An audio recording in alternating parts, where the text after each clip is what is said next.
Yes बच्चों, आज class 9th lecture number हम कर रहे हैं इसके अंदर 7।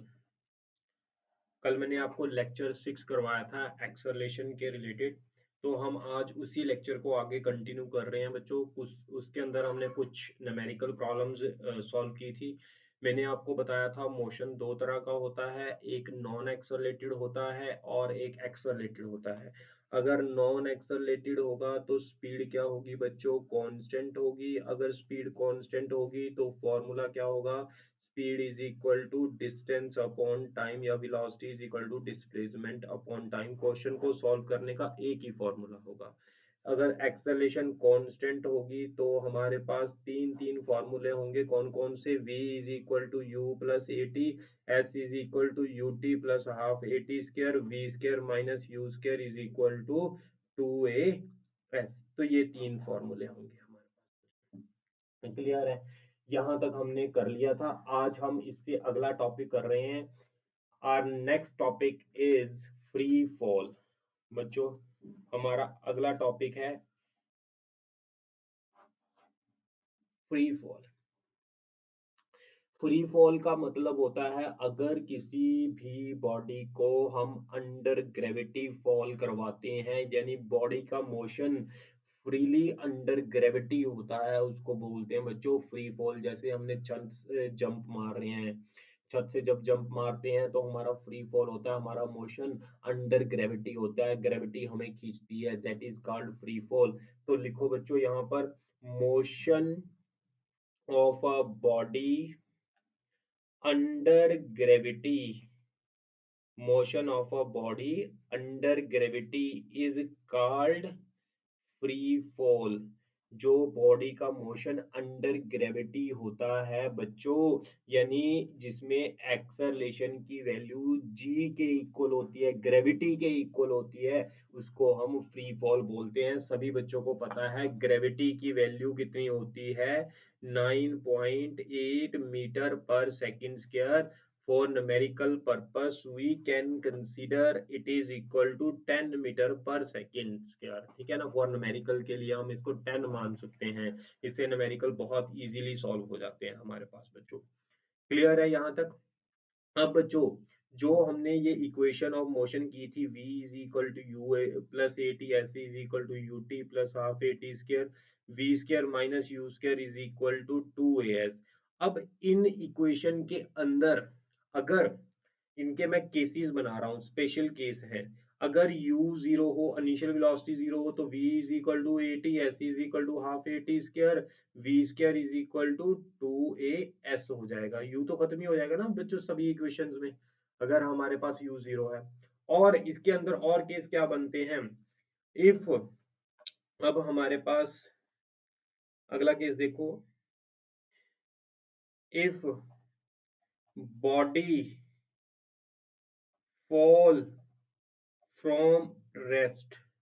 अगर मैं बॉडी को ऊपर से फेंक रहा हूं और वो रेस्ट पर है, यानी इनिशियल स्पीड जीरो है, तो बच्चों बताओ सबसे पहला केस, अगर बॉडी की स्पीड जीरो हो, ऊपर से फेंक रहे हैं, तो पहले अगर u जीरो है तो v is equal to a t होगा, s is equal to half a t square, v square is equal to 2as होगा, ये तो आपको पता है। अब ये फ्री फॉल है, जब फ्री फॉल होगा तो a की वैल्यू कितनी कंसीडर करेंगे, g। बच्चों अब यहाँ जी पॉजिटिव कंसीडर करेंगे या नेगेटिव कंसीडर करेंगे? देखो जब हम ऊपर से किसी बॉडी को फेंकते हैं नीचे तो उसकी स्पीड बढ़ती है। अगर स्पीड बढ़ेगी तो इट मींस ए पॉजिटिव होगा, कल मैंने आपको बताया था। हाँ जी बच्चों, तो v is equal to g t, s is equal to half g t square, v square is equal to 2g। कितना कितना डिस्टेंस ये कवर करके नीचे पहुंचने के लिए, h। तो v square is equal to 2g h आ जाएगा ये हमारे पास। ये हमारा फर्स्ट केस है।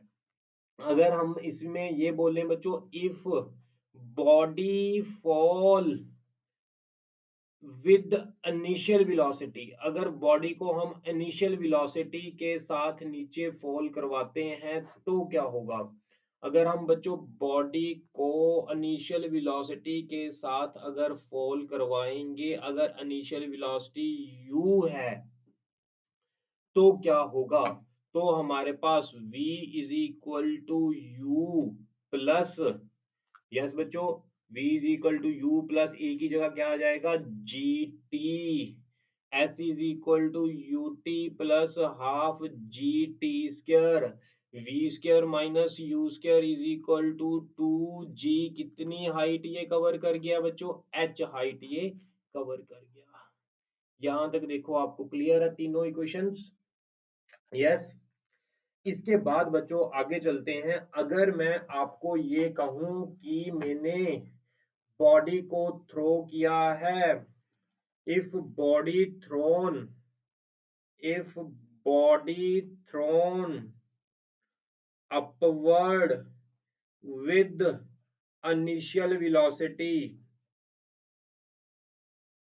विद इनिशियल वेलोसिटी u, अगर मैं बॉडी को ऊपर को थ्रो करता हूं और उसकी इनिशियल वेलोसिटी है u, तो क्या होगा? ये बॉडी है जिसकी इनिशियल वेलोसिटी अपवर्ड डायरेक्शन में बच्चों u है, तो क्या होगा बच्चों? अब इसकी स्पीड धीरे धीरे धीरे धीरे कम होगी और हाईएस्ट पॉइंट पर जाकर ये रुक जाएगी। इसको मैक्सिमम हाइट बोलते हैं। अब बच्चों जी क्या होगी यहाँ पर, जी क्या होगी, नेगेटिव होगी। क्यों? क्योंकि इसकी स्पीड धीरे धीरे धीरे धीरे कम हो रही है। तो हमारे पास फॉर्मूला क्या बन जाएगा, v is equal to u minus g t, s is equal to u t minus half g t square, v square minus u square is equal to two g minus का h. तो मैं इसको ऐसे भी लिख सकता हूँ, v square u square minus two g h. तो ये इक्वेशन हमारे पास बच्चों ये बन जाएंगी। इसके अंदर मैं एक दो स्पेशल और भी इक्वेशंस बना लेता हूँ, स्पेशल केस है। वैसे तो आपको जरूरत नहीं है, ये तीनों इक्वेशंस पता है, आप कभी भी कोई भी केस बना सकते हो, लेकिन मैं आपको यहीं पर डिराइव करके बता रहा हूँ। अगर बॉडी हाईएस्ट पॉइंट पर पहुंच जाती है, मैंने किसी बॉडी को यू स्पीड से फेंका और ये मैक्सिमम हाइट पर पहुंचने के बाद जाकर रुक जाएगी, तो इसको बोलेंगे एच को मैक्सिमम हाइट। अगर मैंने ये मैक्सिमम हाइट कैलकुलेट करनी है बच्चों, इनिशियल स्पीड u है, फाइनल स्पीड v है, h मैंने कैलकुलेट करनी है, तो मैं ये वाली इक्वेशन यूज कर लेता हूँ। Final speed 0 u square minus two g h maximum लिख देता हूँ यहाँ पर। तो u square is equal to two g h maximum हो गया। तो एच मैक्सिमम की वैल्यू कितनी होगी बच्चे, यू स्क्वायर अपॉन टू जी। ये आ गई हमारे पास इक्वेशन।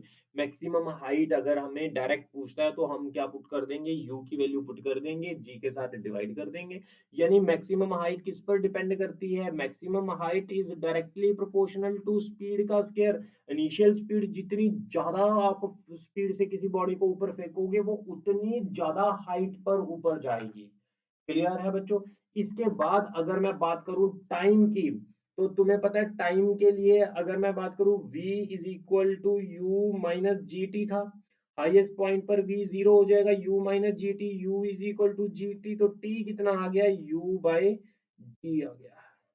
यानी हाईएस्ट पॉइंट पर पहुंचने का टाइम कितना आ गया बच्चों, u बाय जी। अगर मैं किसी बॉडी को ऊपर u स्पीड से फेंकता हूं, तो हाईएस्ट पॉइंट पर पहुंचने के लिए कितना टाइम लेगी, u बाय जी। ये अप का टाइम है।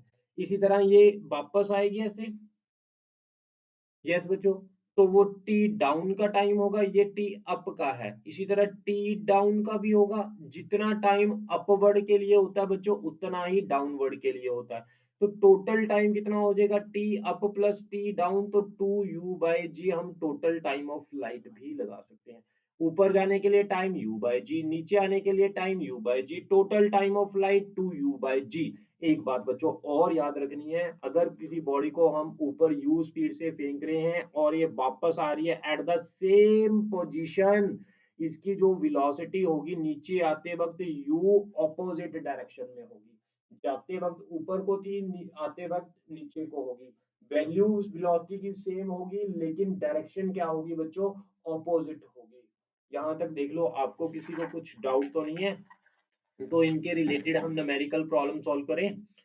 यस बच्चों, कॉन्सेप्ट क्लियर है आपको? अब हम न्यूमेरिकल प्रॉब्लम सॉल्व करते हैं। हमारा फर्स्ट न्यूमेरिकल है, लिखो, अ स्टोन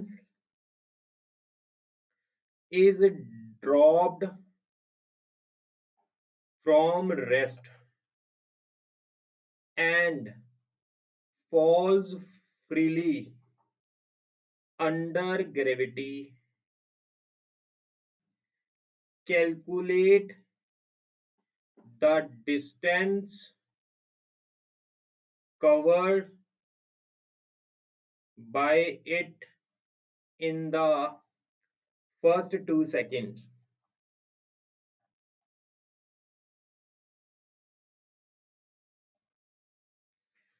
सोल्यूशन बच्चों, a stone is dropped from rest, किसी हाइट से स्टोन को ड्रॉप किया गया है under gravity, calculate the distance covered by it in first 2 second, 2 second में वो कितना चलेगा। बच्चों हमने किसी हाइट से स्टोन को ड्रॉप कर दिया, मान लो ये स्टोन है, यहाँ से मैंने इसको ड्रॉप किया। जब हम किसी स्टोन को बच्चों ड्रॉप करते हैं तो इसकी इनिशियल स्पीड हमेशा u0 होती है, तो ये कुछ देर बाद यहाँ पर पहुंच जाएगा ग्राउंड पर। अब कितनी देर ये चल रहा है, 2 सेकंड के लिए, तो हमने हाइट पता करनी है कितनी हाइट ये कवर करेगा। तो u0 है a, अब स्पीड तो बढ़ रही है नीचे आते वक्त, तो a is equal to g है, h हमने पता करनी है, t is equal to 2 second है, तो h is equal to u t plus half g t square होता है बच्चों। एच पता करना है, u0 हाफ जी कितना है हमारे पास 10 होता है, टाइम 2 का स्क्वायर, एक 2 से एक 2 कट गया, तो h कितना आ गया, 20 मीटर। क्लियर है बच्चों, इसको 9.8 भी आप मान सकते हो। अगर आप 9.8 मानकर सॉल्व करोगे तो ये आ जाएगा 19.6 मीटर, 9.8 मान के कर लो, 9.8 अगर मानोगे तो ये आ जाएगा आपका 19.6 मीटर। 9.8 आप जनरली मान सकते हो, लेकिन ऑब्जेक्टिव में तो हमने डेफिनेटली 10 मानकर ही करना होता है ऑब्जेक्टिव क्वेश्चन में। सब्जेक्टिव में अगर आपने 9.8 मानना है तो 9.8 मानकर कर सकते हो, 10 से भी आपको गलत नहीं करेगा कोई। नेक्स्ट क्वेश्चन लिखो बच्चों, a body is dropped freely under gravity from the top of a tower, from the top of a tower of height 78.4 meter. Calculate first the time to reach the ground, the velocity with which it strikes the ground, velocity with which it strikes the ground। अच्छा बच्चों, तो हम करते हैं इसको solve. अब body is dropped freely, अगर किसी बॉडी को मैंने फ्रीली ड्रॉप किया तो u इसकी स्पीड कितनी होगी 0, h हाइट कितनी होगी 78.4 मीटर, एक्सेलरेशन हमें कितनी दी हुई है a is equal to g 9.8 metre per second square. तो हमने क्या पता करना है, कितनी देर में ये नीचे पहुंचेगी। h इज इक्वल टू क्या होता है, you t plus half g T square, u तो 0 है, हाफ g की वैल्यू 9.8, 78.4 का स्क्वायर, सॉरी टी तो हमने कैलकुलेट करना है, एच कितना दिया हुआ है 78.4। तो इसमें से अगर आप सॉल्व करोगे तो टी की वैल्यू बच्चों आ जाएगी √16 यानी 4 सेकेंड। ठीक, आगे हमने क्या पता करना, velocity with which it strikes the ground, ground से कितनी स्पीड से टकराती है, v is equal to u plus g t. अब फ्रीली फॉल किया तो u0, g कितना है बच्चों 9.8, टाइम हमने निकाल लिया 4, तो v कितना आ गया हमारे पास 39.2 मीटर पर सेकेंड। ये हमारे पास आंसर आ गया। यस बच्चों, यहाँ तक देखो आपको क्लियर है। इसके बाद नेक्स्ट क्वेश्चन करते हैं इसी के साथ का। देखो नेक्स्ट क्वेश्चन,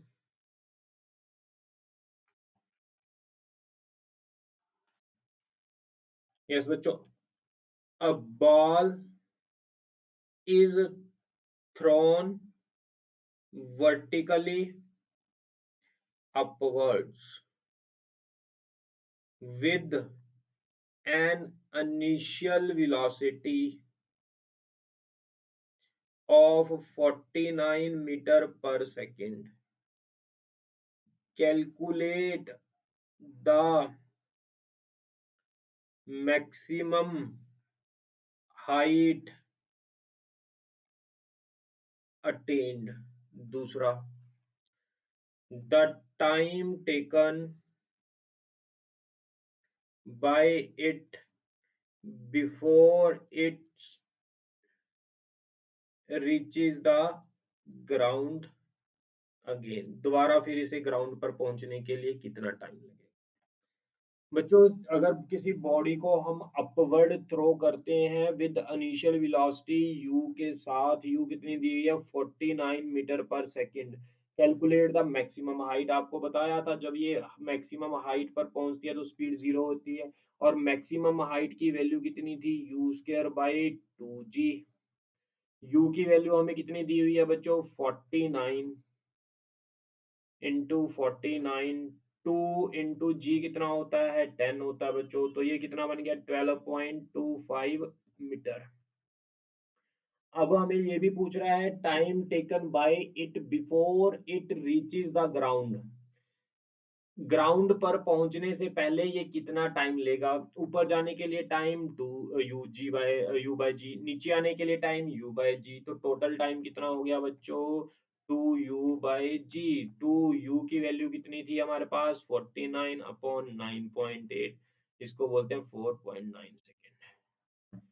क्लियर बच्चों? सॉरी 9.8 सेकेंड आ जाएगा इसको अगर आप सोल्व करोगे। यहां तक देख लो, आपको क्लियर है? यस बच्चों। और एक मैं और बात बता दूं आपको, इसके बाद ये हमारा टॉपिक खत्म हो गया। अगला टॉपिक हमारा ग्राफ्स का होगा। ग्राफ हम बच्चों अगले लेक्चर में स्टार्ट करेंगे, यहाँ पर हम इसी टॉपिक को ही डिस्कस करेंगे। इसके बाद मैं थोड़ा सा आपको एडवांस करवा देता हूँ, एक एडवांस क्वेश्चन।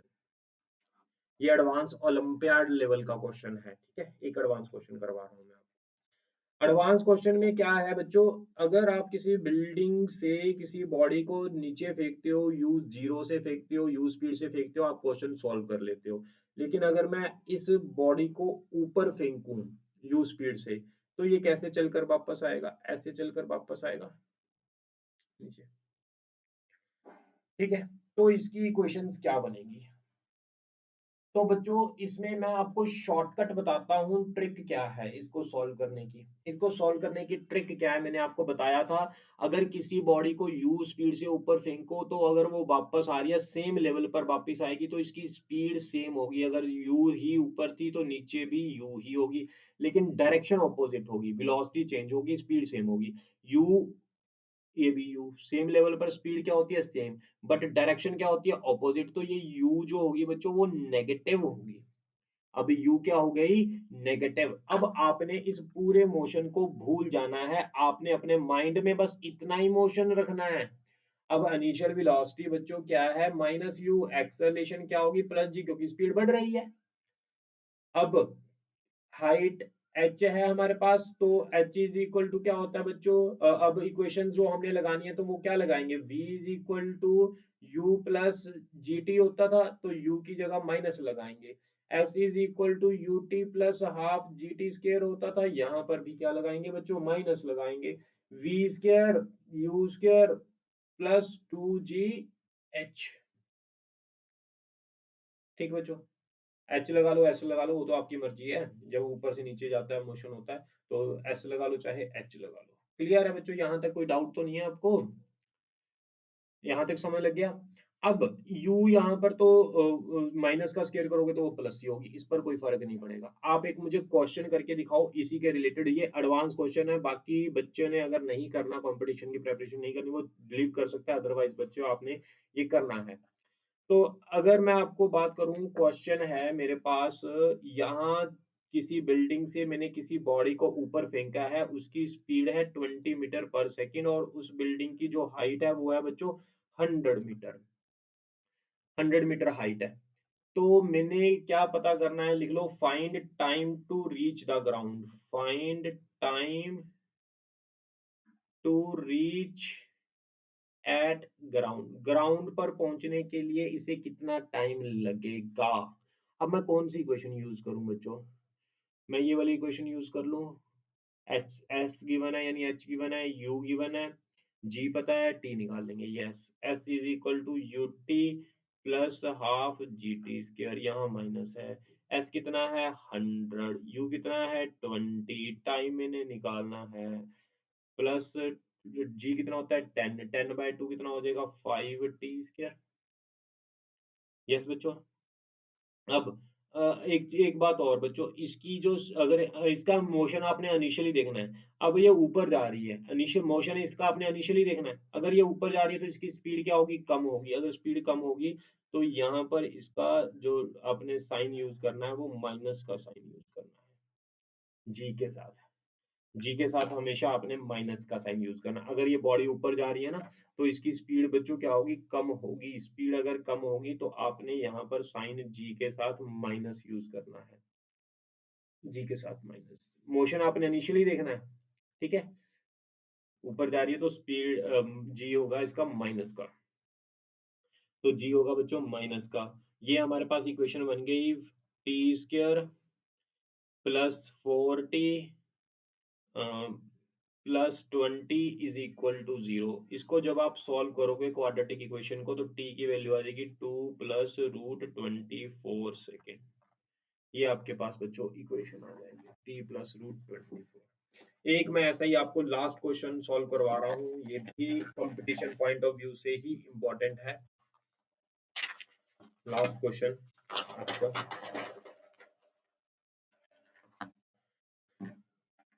बच्चों एक बिल्डिंग से ना किसी बॉडी को हमने ड्रॉप किया, ठीक। मान लो कोई बिल्डिंग से बच्चा गिर रहा है, तो यहाँ पर इंडियन सुपर हीरो क्रिश है, clear. Krrish Indian superhero है, और वो कितनी स्पीड से चले कि ये इसको कैच कर ले भी, इसको बच्चे को नीचे ना गिरने दे। ये जो डिस्टेंस है वो दिया हुआ है 100 मीटर। अब सिंपल सी बात है बच्चों, ये क्रिश इसको बच्चे को कब पकड़ेगा, हाँ। क्रिश बच्चे को कब पकड़ेगा, जब जितनी देर में ये बच्चा नीचे गिर रहा है उतनी देर में ये यहाँ पर पहुंच रहा है ना। दोनों का टाइम क्या होना चाहिए, सेम। पहले ऊपर से नीचे गिरने का टाइम कैलकुलेट कर लेते हैं हम। टाइम का फॉर्मूला क्या होता है, you know, v is equal to u plus g t. U तो 0 है, जी 10 है। टाइम टाइम हमने कैलकुलेट करना है। यस, सॉरी बच्चों, इसको ऐसे नहीं, इसको दूसरी क्वेश्चन से सॉल्व कर लो। S is equal to u t plus half a t square. ये हाइट हमें दी हुई है ना, हाइट कितनी दी है 500 मीटर। तो एस कितना है 500, यू कितना है 0, हाफ जी, जी कितना होता है बच्चों 10 इंटू टी स्क्र। तो ये कट गया 5, ये इससे कट गया, ये 100 t स्क्र। तो टाइम कितना आ गया बच्चों 10 सेकेंड। यानी ये बॉडी जो बच्चा नीचे गिरेगा वो 10 सेकेंड में, क्रिश ने इतनी देर में यहाँ पर पहुंचना है। क्रिश का टाइम पता लग गया हमें 10 सेकेंड। डिस्टेंस कितना चलना है 100 मीटर चलना है, तो speed is equal to distance upon time होता है। डिस्टेंस 100 है, टाइम 10 है, तो कितनी स्पीड से चलेगा वो 10 मीटर पर सेकेंड से चलेगा। दैट्स ऑल बच्चों, आज के लिए हमारा इतना ही है। अब जो आपका लेक्चर है इसके बाद अगले वीक होगा, उसके अंदर हम ग्राफ्स करेंगे। ग्राफ टॉपिक बहुत अच्छा टॉपिक है, 2 दिनों में हमारा ग्राफ खत्म हो जाएगा। नेक्स्ट वीक में यानी आपकी फर्स्ट यूनिट मोशन कंप्लीट हो जाएगी बच्चों। Okay, take care, bye.